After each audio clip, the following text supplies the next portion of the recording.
बिहार के साथ साथ मैं देश के लोगों को एक घर दिखाना चाहता हूं। ध्यान से देखिए इस घर को।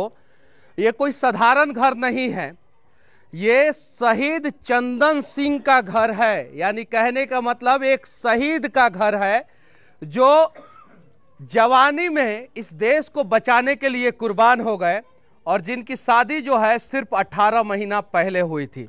उस परिवार का घर है। ये देख सकते हैं ये घर। देश के लोगों से मैं पूछना चाहता हूं कि शहीद का आप लोगों ने घर तो देख लिया, क्या कभी किसी विधायक का घर ऐसा आप लोगों ने देखा है? किसी सांसद का घर ऐसा देखा है? लूटने वाले दलालों का घर ऐसा देखा है आप लोगों ने?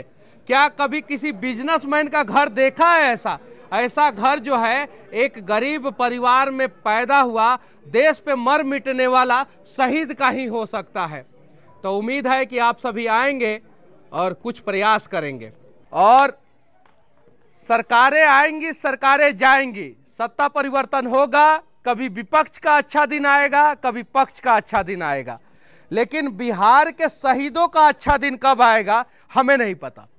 पिछली बार जब मैं आया था तो यहाँ पे दूसरी पार्टियों की सरकार थी और इस बार आया हूं तो दूसरी पार्टियों की सरकार है। इस घर पे आप देख सकते हैं तिरंगा। वो तिरंगा भी झुक के जो है रो रहा होगा और कह रहा होगा कि काश ये चंदन जो है देश के लिए शहीद नहीं हुआ होता तो शायद अपने परिवार की स्थिति सही कर लेता। वहां पे एक तिरंगा आप लोगों को दिखाई दे रहा होगा, वहां पे ध्यान से देखिए। वो तिरंगा भी जो है ना वो अपना कंधा झुका दिया है वहां पे और चंदन सिंह के याद में जो है वो टीन पे सो के रो रहा है। यहां पे एक तिरंगा दिखाई दे रहा होगा आप लोगों को, देखिए। और ये शहीद चंदन सिंह का घर है जो हमारे देश के जवान थे और इस देश के नेताओं को ये दर्द कहां से पता चलेगा, क्योंकि उनके परिवार का कोई बच्चा तो शहीद होता ही नहीं है कभी। हम लोग हैं कभी पक्ष के तरफ लाठी उठा लेते हैं, कभी विपक्ष के तरफ लाठी उठा लेते हैं। जब बात आती है अपने बिहार के लिए, जब बात आती है अपने देश के शहीदों के लिए, तो हम एक नहीं हो पाते हैं और शहीदों का भी जात पूछना शुरू कर देते हैं। सही बात है कि नहीं है? आज हमें सोचने की जरूरत है। शहीदों का कोई जाति नहीं होता है, शहीदों का कोई धर्म नहीं होता है, शहीदों का सिर्फ और सिर्फ राष्ट्रीयता होता है और वो सिर्फ और सिर्फ भारतीय होते हैं।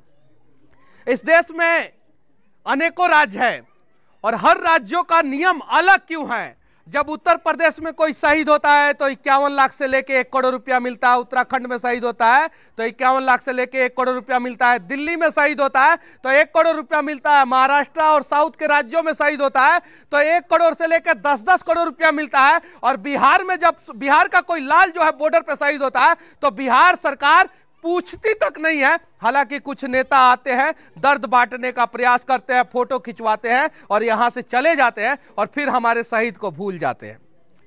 देखिए ये घर, देखिए इस घर तक आने का कोई रास्ता भी नहीं है कि कोई 4 व्हीलर आ सके।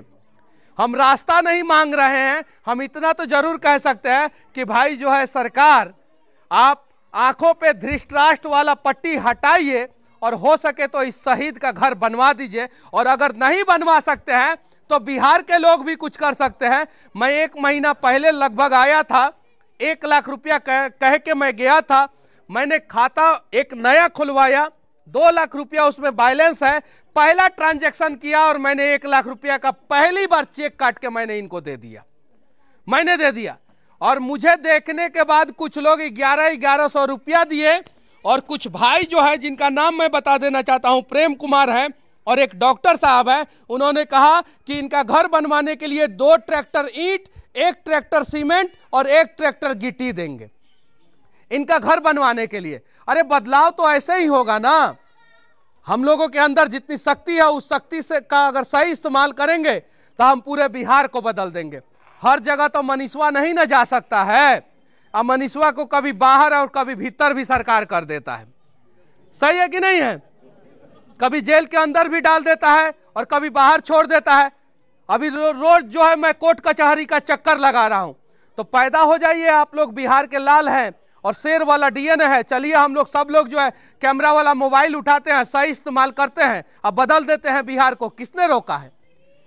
पिछली बार आरजेडी और जदयू की सरकार थी, तब वो आके हम सरकार से सवाल किए थे और इस समय बीजेपी जदयू की सरकार है तब वो सवाल कर रहे हैं कि नहीं कर रहे हैं?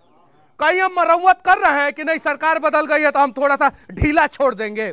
नहीं, हम लोगों को पहले भाजपा का कार्यकर्ता नहीं, आरजेडी का कार्यकर्ता नहीं, जदयू का कार्यकर्ता नहीं, कांग्रेस का कार्यकर्ता नहीं बनना है। हमें सबसे पहले बिहार का कार्यकर्ता बनना है, बिहारी बनना है, हिंदुस्तानी बनना है। और जिस दिन हम ये अपने मन में ठान लिए, किसी भी देश के शहीद, भारत के किसी भी शहीद का घर जो है इस प्रकार के इस हालात में तो नहीं रहेगा। सही बोल रहा हूं कि नहीं बोल रहा हूं? लेकिन हमें अपने आप को बदलना होगा, और अगर हमने अपने आप को बदल लिया तो शायद जो है ये शहीद चंदन सिंह का घर जो है वो सही हो जाएगा। यहां पे बहुत सारे विधायक हैं, है कि नहीं है? सांसद हैं, बाहुबली लोग हैं, है कि नहीं है? 5 कट्ठा जमीन कोई दे सकता है कि नहीं शहीद के लिए? दे सकता है कि नहीं दे सकता है? बिल्कुल दे सकता है कि नहीं दे सकता है? दे सकता है ना? 5 कट्ठा जमीन दे दे। 5 कट्ठा जमीन नहीं दे सकते हैं तो 5 दिन आके मजदूरी कर दे इनके घर में घर बनवाने के लिए। जिसकी जैसी शक्ति है वो शक्ति का इस्तेमाल करके जो है थोड़ा सा तो भला कर दे। लेकिन हम लोगों का समस्या क्या है कि हम लोग तो अपने पड़ोसिया से जलना शुरू कर देते हैं। हम लोग अपने पड़ोसिया से जलना शुरू कर देते हैं। और जिस दिन हम बिहार के लोग जो है एक दूसरे का टांग खींचने के जगह पे हाथ खींचना शुरू कर दिए, मैं दावे के साथ कहता हूं कि बिहार का कोई भी बाप जो है वो आंखों से आंसू नहीं निकालेगा। बिहार की कोई भी माँ जो है वो अपने आंखों से आंसू नहीं निकालेगी, और उनका आंखों का आंसू पोंछने के लिए कोई नहीं तो कोई बिहारी लाल खड़ा रहेगा। बस प्रयास किया जाए। और मैं फिर से इस देश के सारे नेताओं को दिखाना चाहता हूं, भाई मैं किसी का अपमान नहीं कर रहा हूं, बस उन नेताओं से दिखाना चाहता हूं कि आप ही लोगों के कलमों से और आप ही लोगों के कार्यालय से और आप ही लोगों के संविधान से, आप ही लोगों के नियम कानून से जो है ना वो बिहार का विकास होता है और देश का विकास होता है। तो कर दीजिए ना एक शहीद परिवार के घर का विकास। 18 महीना पहले शादी हुआ था, दे दीजिए नौकरी उनकी पत्नी को, विधवा की पत्नी को दे दीजिए, शहीद विधवा की पत्नी को नौकरी दे दीजिए। और जो सरकार अपने यहाँ के शहीद के परिवार को संभाल के नहीं रख सकता, समझिए वो सरकार किसी लायक नहीं है। तो मैं उम्मीद करता हूं कि बिहार सरकार एक नियम लगाएगा कि बिहार से अगर कोई भी शहीद होगा उसके परिवार के एक सदस्य को सरकारी नौकरी किसी भी हाल में देगा। और जो दूसरा राज्य जो है 51 लाख से 1 करोड़ रुपया तक का आर्थिक सहायता देता है वो आर्थिक सहायता देगा।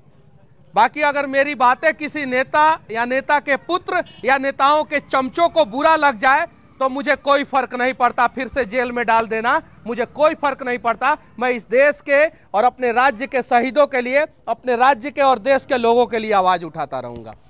जय हिंद।